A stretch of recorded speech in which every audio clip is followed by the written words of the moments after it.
We have a packed show today, with announcements for Path of Exile 2, as well as the exclusive unveiling of Path of Exile Affliction, which launches on December 8th on PC and Mac, and on December 13th on console. Twitch drops are enabled on today's livestream, so make sure you follow the instructions below in order to claim your Huntsman wings. We'll start with Path of Exile 2, where Jonathan will walk you through our latest announcements. Mark will then take you on a deep dive into the new Path of Exile Affliction Challenge League, which launches in 1 week. He'll cover the league mechanics, its rewards, some new content we're adding to the core Path of Exile experience, and some large metagame changes. I'll then show you our annual core supporter packs, and we'll head into our live Q&A session where Ziggy D will ask us your questions from Twitch chat. After the livestream, we'll drop the full patch notes. I'd like to hand over to Jonathan Rogers, Game Director of Path of Exile 2.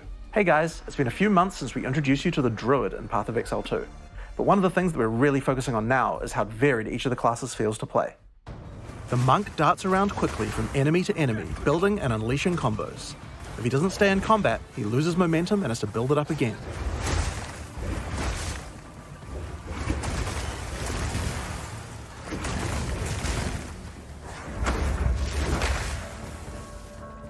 The Warrior, on the other hand, is like a slow but unstoppable freight train.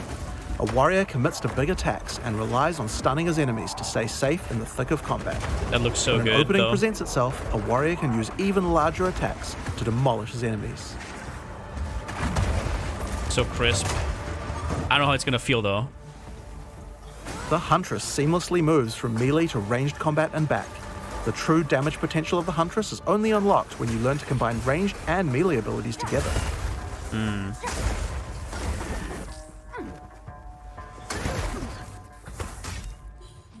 And then there are the Spellcasters.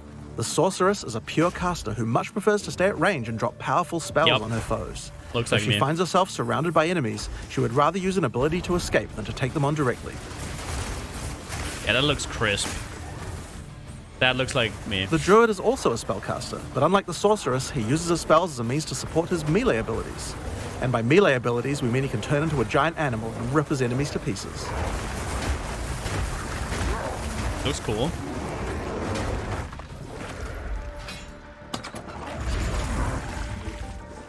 Each of these classes feels extremely different to play, but we want to go even further. It's time to check out the Mercenary. There's not a job out there I won't take, so long as the pay's good and a crossbow can solve it.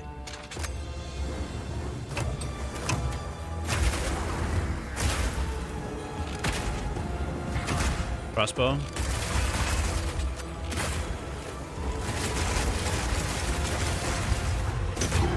Gun. Shotgun. I'll take them all down, one bolt at a time.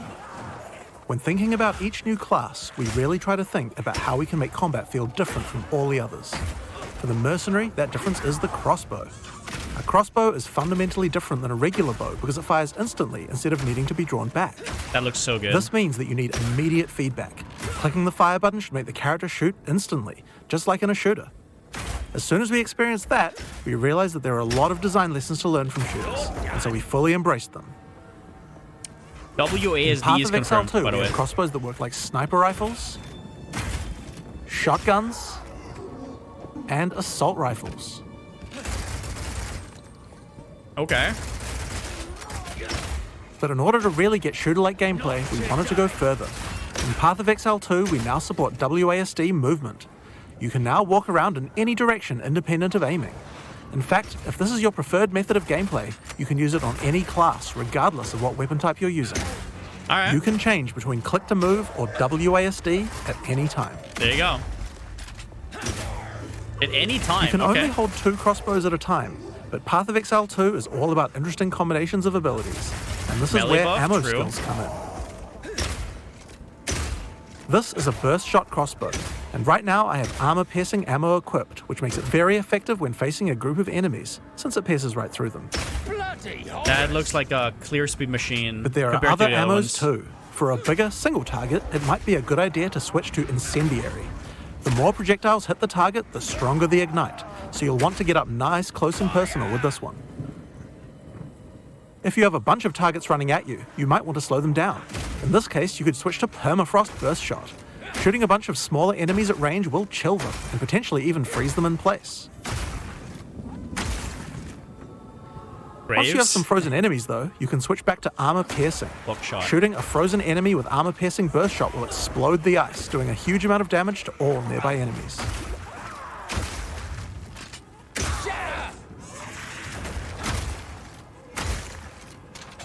Another feature crossbows have is attachments.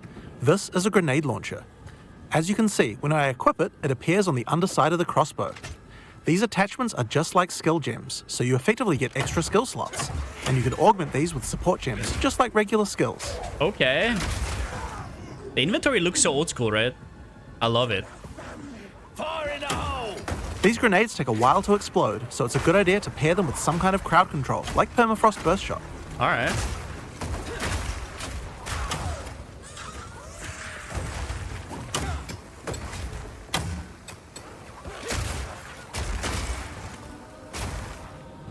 We have other grenades too though. This attachment is a flash grenade. It does barely any damage, but it does a huge amount of stun. It can be a great opener before you run into combat. So nobody use it. Okay. Gotcha. Imagine CC. Surprise! Jesus.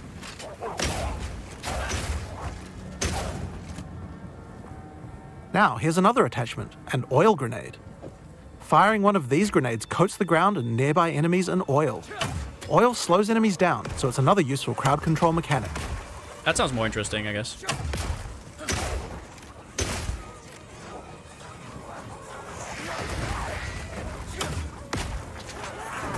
Now, another thing that oil can do is be set on fire. Any burning enemy or explosion will ignite the oil, causing extra burning damage. That's cool. Environment stuff. Who's ready for custom crit grenade builds, by the way? Anyone?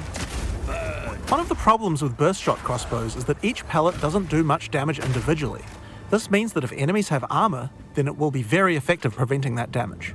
Oil But prolife. thankfully, you can equip an additional crossbow in your second weapon set to deal with the weaknesses of your primary weapon. This is a rapid shot crossbow. Rapid shot is great for closing on enemies because you can shoot while running. In Path of Exile 2, we now have the ability to allow you to use some skills while moving. Being able to create skills like this opens up a lot of new design space and allows us to really increase the pace of combat. All right.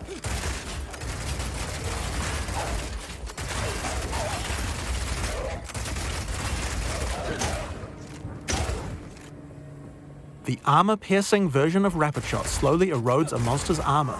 Once the armor is fully broken, you can easily switch back to Burst Shot to deal much more damage. You know what this reminds me of? You guys know Dungeon Siege? I don't know why, but it reminds me of that game. I don't know why. It looks like one Being of those... able to run while shooting with Rapid Shot is also great for when you want to perform a fighting retreat. Reload! Great game, yeah. 1 and 2, yeah. Using permafrost ammo with Rapid Shot is also useful if you need to retreat. When you shoot the ground, it creates ice crystals. If you draw monsters back over these crystals, they explode, chilling the monsters. It's great if you want to set up a safe zone before pulling the next pack. Like, the scenery looks like Dungeon Siege as well. It's odd. how Slowing that enemies just down came to can come in mind. handy if you want to use the incendiary version of Rapid Shot. Using this skill requires that you charge up a little bit before it fires, but as it continues to heat up, it will do more and more damage. It has a really large clip size, so you can just keep firing and firing with it. But the other really useful feature is that when the crossbow is heated up, it adds extra fire damage to any grenade that you launch. You can see the ammo there, yeah. 0. Reload. Okay. Alright. It looks fun, yeah. I think so. Not PoE, but Now, I've fun. been using explosive grenades here, but it will work equally as well with flash or oil grenades too. If you use it with oil grenades, the oil will catch fire immediately.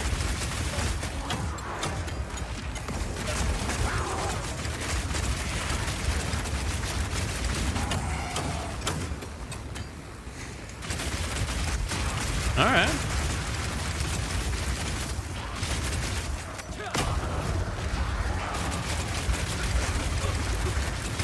Oh.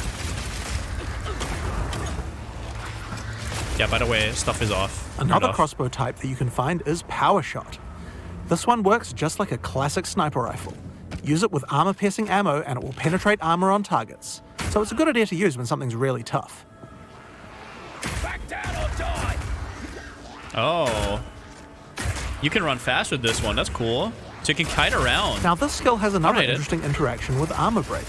If an enemy has its armor broken, then your power shot hits a weak spot and does a huge amount of single target damage, with a bunch of extra stun for good measure.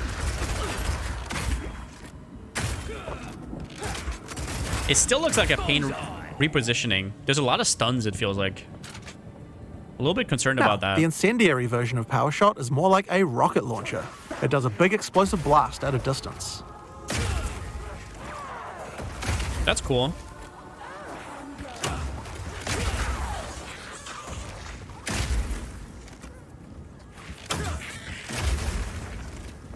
One of the really useful features of this version is that you can explode any grenades that happen to be on the ground.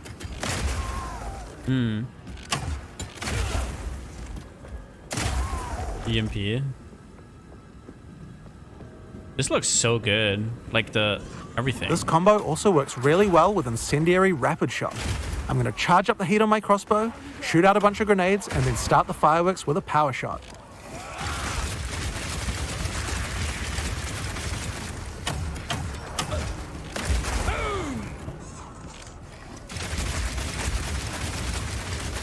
The ice version of power shot creates frost walls at a distance. This is great for crowd controlling monsters in tight passages. Damn. The wall segments have other uses too. If they get destroyed by monsters, then they will explode, doing a small amount of damage. Alright. Block him in!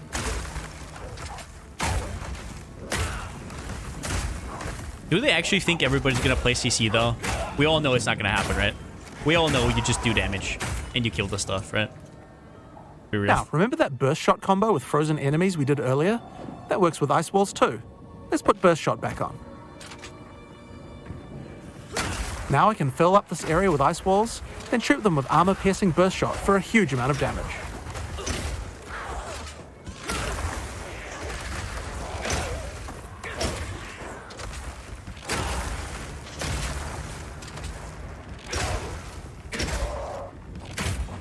Alright.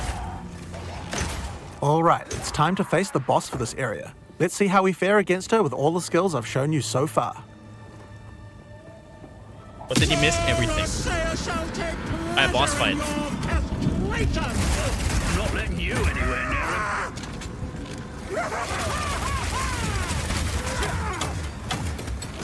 Stay still, the mother! That's so cool. Holy fuck, that's cool.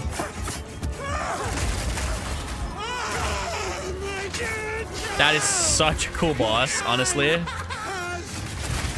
By the gods!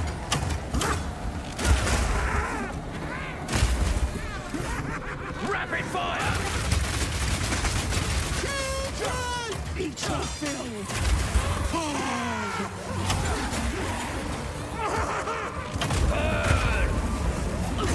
Jesus Christ. The unwanted. My girlfriend calls me that. Feels bad. Take this! Holy, he's doing damage now, though. That's insane.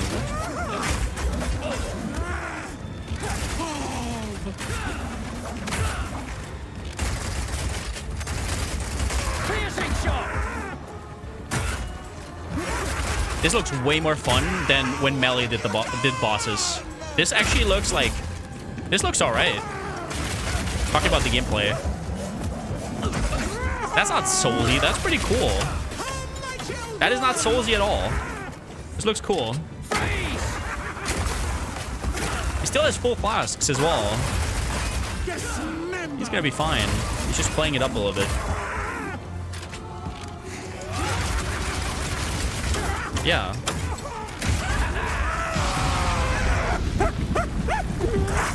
What is going on in this godforsaken city?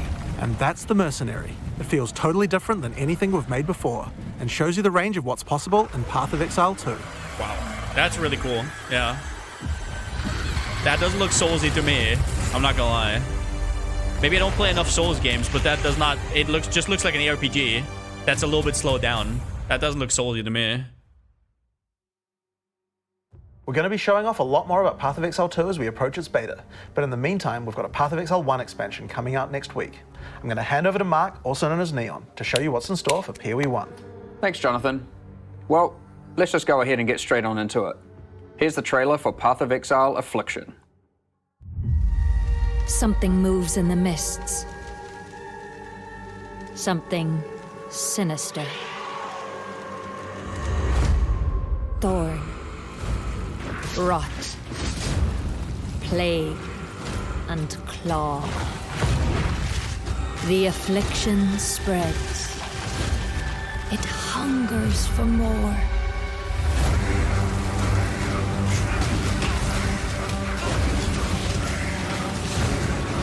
Tread lightly in the wildwood, which shifts and bites. Accept our help, the ancient power of the Asmiri. Trees! Beware the spirits that yearn for freedom. And the heart of evil that waits in the dark.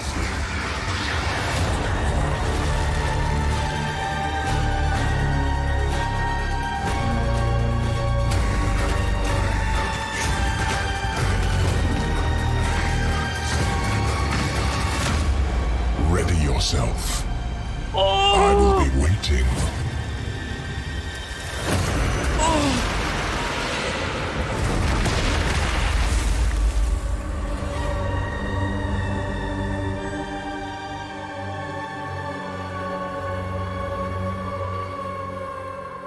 Goosebumps.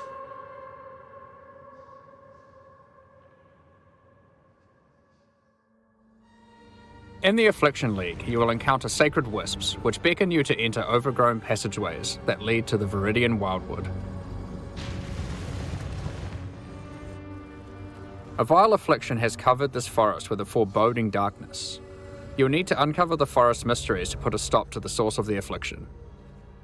As you approach the darkness, the wisps burn away its affliction. Make sure you tread carefully, because they only have a limited amount of power. But be warned, the darkness is full of cursed monsters that emerge to kill you. Did I call it? As you explore, you might see other types of wisps trapped inside the darkness. The Wildwood is trying to guide you towards clues about its affliction. I did. Follow the trails of wisps by collecting them, and you may uncover many different secrets. New characters to find, shrines, boss battles, and all kinds of new encounters are lurking in the forest just waiting for you to discover them. There are many rewards to earn for those brave enough to seek them.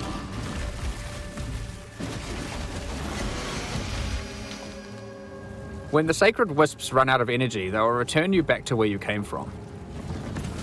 Any other types of wisps you have collected will return with you to Rayclast. These wisps, having been saved from the affliction, disperse into the environment and inhabit randomly chosen monsters in the area, increasing their power and also their rewards. The different types of wisps have different effects on monsters, and sometimes more than one type will inhabit a single monster, making the fight even harder and even more rewarding. What the hell? If this happens to a boss, you could be in for a tough fight, but if you can overcome it, your efforts will not be in vain. Primal Wisps grant an item rarity bonus to inhabited monsters. Wild Wisps grant an item quantity bonus, and Vivid Wisps cause them to drop currency items. Such a good idea. If a monster gets all three types, they'll drop more items of a higher rarity and a lot of currency. MF League. While exploring the Wildwood, you might find some of the last few Asmiri wanderers who have managed to survive in the forest since it was cursed. Each of them have different survival specializations, and they are willing to teach you if you agree to help them defeat the source of the affliction, the King in the Mists. Choose which of the Asmiri that you will complete quests for to unlock one of 3 new Ascendancy classes, which you can have in addition to your regular Ascendancy class. Up to 8 points for these classes are unlocked as you complete more quests for the Asmiri you are training under. The Warden of Eves can teach you to become a Warden of the Magi, a powerful class that takes advantage of wilderness knowledge. A Warden of the Magi can learn to use tinctures which coat their weapon, granting various powerful effects. You can equip tinctures in your flask slots and toggle them on and off at will. You can only have one enabled at a time, but the effects are quite conditional, so you may want to have more than one equipped and swap between them during combat. For example, equip the Ironwood Tincture to gain the benefit of always stunning enemies on full life. Tinctures can also get random mods. This one in particular adds stacks of wither to targets on full life and steals frenzy charges on hit, which makes it great as an initiator. When you are fighting rare monsters or finishing off tough bosses, you will want to swap to the Oak Branch Tincture, which grants Culling Strike, increased damage against enemies on low life, and has a chance to steal a mod from rare enemies you kill. Alright. You can buy more tinctures from the Warden of Eves using Primal Wisps when you find her in the forest, so keep an eye out for her. As a Warden of the Magi gains more Ascendancy points, they gain access to more skills that let them further specialize in tinctures. For example, Nature's Concoction allows you to invest in having your tinctures enhance your flasks. This Ascendancy skill makes it important to think about which slots your tinctures are placed in, and what flasks they are adjacent to. You will have better uptime on those flasks and they'll be stronger as a result. But there are plenty more skills to choose even if you don't want to engage with tinctures. For 30% example, flask effect? another new ability to unlock is Barkskin. It's a reservation skill that causes bark to grow all over your body, increasing armor. As you take damage, the bark falls off, increasing your evasion. Oh my god. Over time, the bark will grow back, removing the evasion bonus but increasing your armor again. Somebody called it earlier, and I didn't write it down. The Breaker of Oaths can teach you to become a Warlock of the Mists, an Ascendancy class specializing in the darker arts of the Ismeri. One powerful ability you can choose is Blood Hunt, which grants an active skill called Ravenous. This skill lets you see what type a monster is under its life bar, whether it is a demon, beast, undead, construct, or humanoid. Consuming a corpse with this skill gives a buff to damage against that type of monster, and reduces damage taken by it. You can only have one type active at a time, so it's a good idea to choose wisely for the area that you are in. Some bosses like the Maven are eldritch in nature and don't conform to the regular corpses that you have access to, but don't worry. The Breaker of Oaths has a shop where you can trade wild wisps for corpses that you can place on the ground wherever you are. Yo, thank you, Dvorak. Thank you. Buy an Eldritch Corpse and you will be able to get the bonus while fighting Eldritch entities like the Maven. Okay. You may notice that most of the corpses he sells are not monsters you normally encounter. You might want to try turning some of these corpses into specters, to take advantage of some of the unique abilities that these monsters have. Wait. What? The Warlock of the Mists gets access to many other abilities. For example, there is a trio of curses that you can pick from. One of these curses targets your minions, giving them life degen and making them explode for massive damage when they are near death. One of them prevents enemies from dealing damage for the latter portion of its duration, which is quite powerful against bosses. This curse creates the interesting build decision of whether or not you should increase curse duration or reduce it. What the hell? The final curse is a mark that causes enemy phantasms to be spawned when you hit the marked enemy. These phantasms aren't on your side, so they work well with on-hit and on-kill trigger effects, for example. That's cool.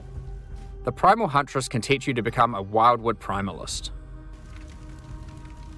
Unlike the other new ascendancies, the Primal Huntress lets you customize your tree.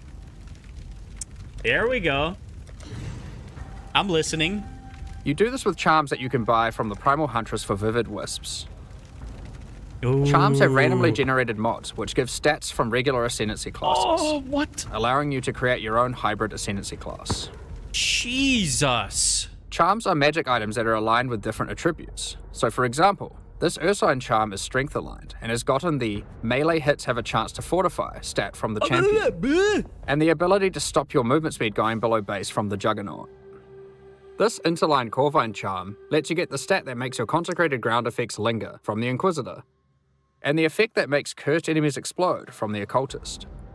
Some of the combination of mods that you might find for sale on charms can be extremely powerful, so keep a lookout for the Primal Huntress's shop even if you are not playing as a Primalist. Okay, minimum.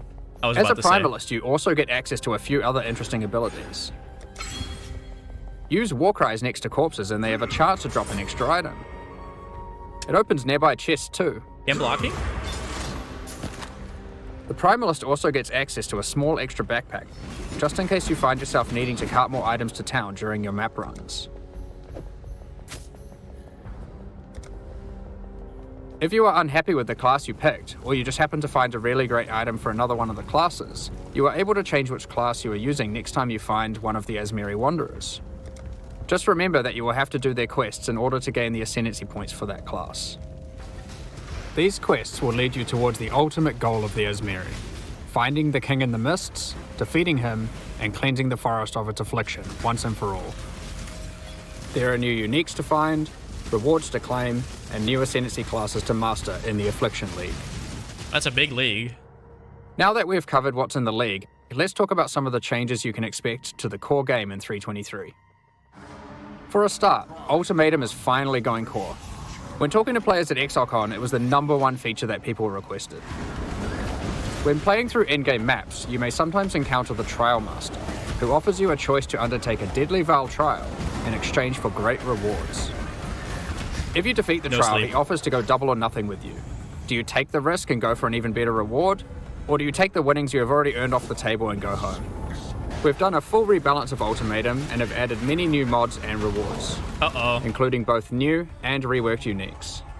The base number of rounds for an Ultimatum trial is now always 10, with a chance to spawn the Trial Master boss fight on the 10th round, if you are able to make it that far. As part of 3.23, we have also removed Metamorph from the game. All the Catalyst rewards from Metamorph have now been moved to be rewards for Ultimatum. We have also added a new Val-themed Catalyst that works on corrupted items. As is normal for most content that gets added to endgame, we have introduced new Ultimatum passive skills to the Atlas tree. One great example is the Keystone Grueling Gauntlet. It makes Ultimatums last 3 extra rounds, but you cannot choose the modifiers, and it prevents the final Trial Master boss fight from spawning. The level of challenge becomes extreme during the last 3 rounds, and not being able to choose the modifiers makes it even harder. But the rewards are insane, and for those with very high-end characters, it might be a bet worth making. There are lots of other Atlas passive skills you can pick from for Ultimatum, so choose wisely. Now, it's time to talk about one of the largest metagame changes we've ever made. There were 3 systems in Path of Exile that were all trying to subtly modify the behavior of skills. These were alternate quality gems, Labyrinth Helmet enchants, and unique threshold jewels. We've combined all of these together to create a new system called Transfigured Gems that allows us to fully achieve the goal of these 3 systems and then some. Transfigured Gems are alternative versions of existing skill gems that have different functionality and balance from their regular versions. We have added a huge number of these with interesting variations that drastically change how existing skills play. For example, Frostbomb of Instability. It changes it from a cooldown skill that you can cast occasionally for a large explosion into a skill that you can cast continuously but deals less damage and doesn't apply cold exposure. It changes the role of Frostbomb from a utility skill into a main damaging skill. Another example is Detonate Dead of Scavenging. You can't use it on corpses that were created by Desecrate or Unearth, but in exchange it does a whole lot more damage. You won't be able to use it as your main reliable source of damage, but it's a great skill to use as a 4-link utility to get some extreme burst damage. Okay. Raise Zombie of Falling. Instead of raising a zombie from a corpse, you summon them from mid-air. They fall to their death, dealing AoE damage where they land. While this sounds like a physical damage version of Firestorm, you should consider that it scales with minion damage and also triggers on-death minion effects. Blight of Contagion. This version of Blight is now spread by Contagion, so you can use it as part of your Essence Drain build. They're trolling us! We have a huge number of these. Transfigure Firestorm into Firestorm with Meteors, Transfigure Blade Trap into Blade Trap of Great Swords, Transfigure Barrage into Barrage of Volley Fire, and so on. There is a lot to experiment with, and we look forward to seeing what builds you can come up with. But how do you get Transfigured Gems? The Divine Font at the end of the Eternal Labyrinth has been changed to a gem crafting device that can modify your skill and support gems in a lot of new ways. One of the options you can now choose is to turn a skill gem into one of 3 transfigured gems. But that isn't all the Divine Font can do. It has a lot of other gem crafting options you can use. For example, you can add quality to gems, add experience to gems, sacrifice a gem for 1 or more treasure keys to open Azaros chests, and you can even exchange support gems for exceptional support gems like Empower or Enlighten. These are just some of the options you'll find the Divine Font is now capable of. In order to replace the rewards in Heist that previously gave alternate quality gems, we have done a rebalance of the rewards of Heist as well. What is it? Experiments and base types have been rebalanced. New Covenant. replica uniques have been Replica. added and old ones changed, and we have increased the amount of currency from display cases as well. On top of this, we have gone through and buffed the quality stats on most damage dealing skills. In most cases, they will be significantly more powerful than before, and also more interesting. Overall, this is one of the largest metagame shifts that we've ever done. There are so many crazy new skill combinations to plan around, so we expect to see some really interesting new builds. Next up, I'd like to hand back over to Chris to talk about the new supporter packs. At this point, we'd usually talk about the League supporter packs. We're doing things a bit differently this year. What just happened? Rather than releasing League supporter packs today and then our annual core packs 2 weeks later, we've combined it all together into a strong set of core supporter packs that will be released alongside Path of Exile Affliction next week. The series contains 5 packs, each with its full value in points and a collection of exclusive cosmetic microtransactions. The higher packs contain physical merchandise. We'll unveil the full details of each of the packs at release next week, but in the meantime, here's a sneak peek of some of their exclusive cosmetic microtransactions. These packs will be available for purchase when Path of Exile Affliction launches on the 8th of December. Thank you so much for your ongoing support.